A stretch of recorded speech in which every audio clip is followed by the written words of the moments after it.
Plus d'un an après sa victoire tant attendue à The Voice All Stars, Anne Silla enchaîne les projets musicaux et multiplie les interviews.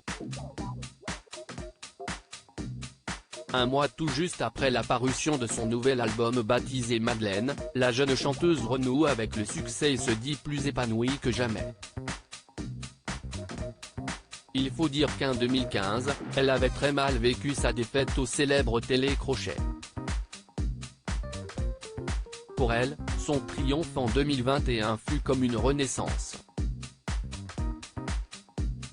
Interrogée par le magazine Closer, elle s'est confiée sans filtre sur son travail mais aussi, et surtout, son couple dont elle ne parle presque jamais.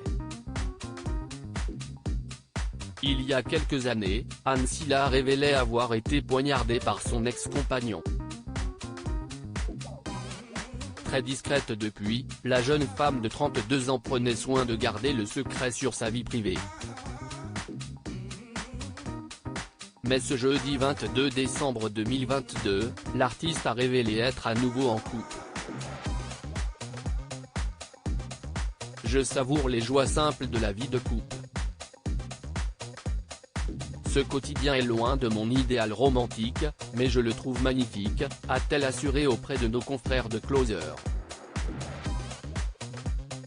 Je n'ai plus besoin de souffrance, désormais en paix avec elle-même, la jeune chanteuse semble plus apaisée que jamais et prête à se laisser porter par l'amour, du moment qu'il est tendre et sincère.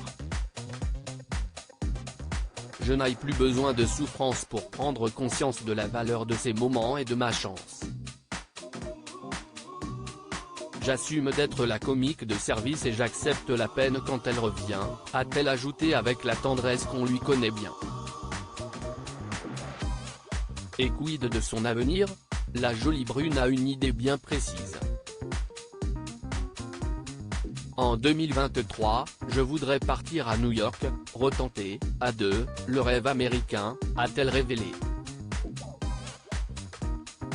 Si Anne Silla est aujourd'hui si bien dans sa tête et dans son corps, si est aussi grâce à ses passages dans l'émission The Voice. Ce qu'elle y a appris avant tout, si est la confiance en soi. Affronter son meilleur ennemi, si est à dire elle-même, l'a aidé bien au-delà de ses aspirations professionnelles. Les règles d'un télécrochet imposent mise en concurrence et capacité d'abstraction. Dépasser la peur de l'autre, de l'erreur, de l'échec, si est finalement combattre mon meilleur ennemi, moi-même, a-t-elle déclaré pour conclure. Une belle leçon de vie.